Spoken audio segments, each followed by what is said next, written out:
Hi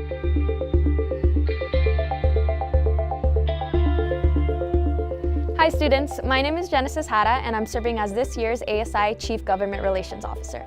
One of my main responsibilities is serving on the California State Student Association, also known as CSSA. Every month, CSSA brings together all 23 CSU campuses to meet on issues and priorities pertaining to all students across the system. So with that being said, every month I'll be doing a recap video just like this to keep you informed on what's going on.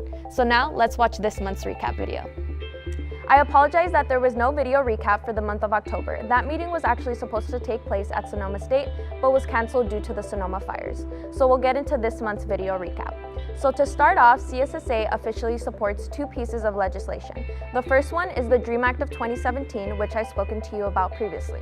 The DREAM Act of 2017 is a bipartisan piece of legislation that would allow undocumented individuals to gain a work permit, to be able to travel out of the country, to gain permanent residency for up to 8 years, and eventually gain a path to citizenship. So CSSA's official stance is in support of the DREAM Act of 2017. And as a university, we too support the DREAM Act of 2017 as a resolution was passed through the Senate. The second piece of legislation that CSSA supports is HR 5274, called the Student Loans Refinancing and Recalculating Act.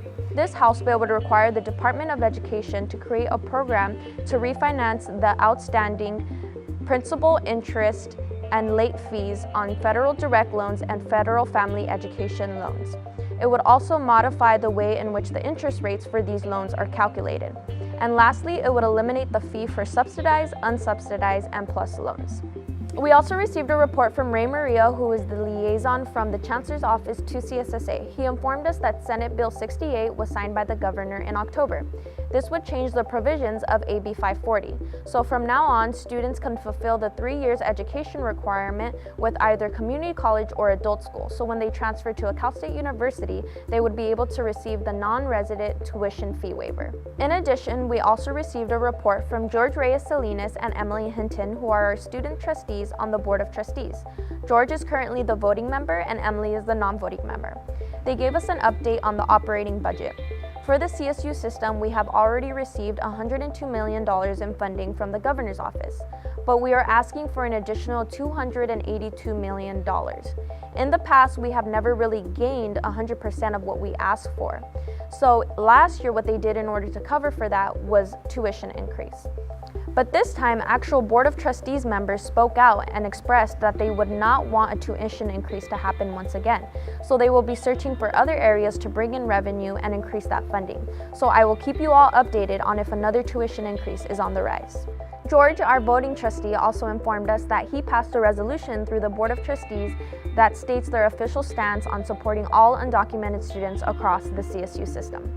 Another large discussion at this month's meeting were the Executive Orders 1110 and 1100.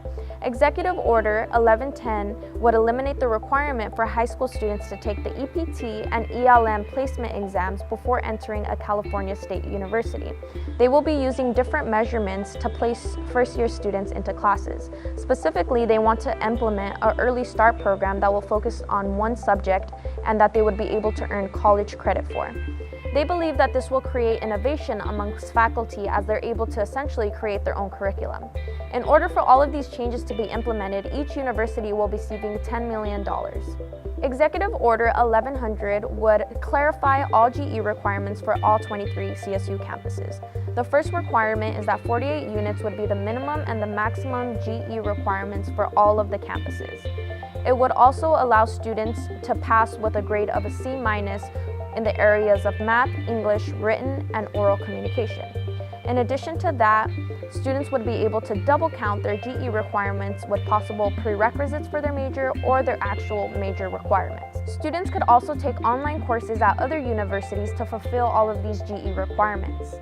Lastly, students who are ready to take their 9 units of upper division can take that at any point in time and won't have to have a certain unit requirement before being able to take those. So with that being said, there has been a lot of controversy surrounding both of these executive orders.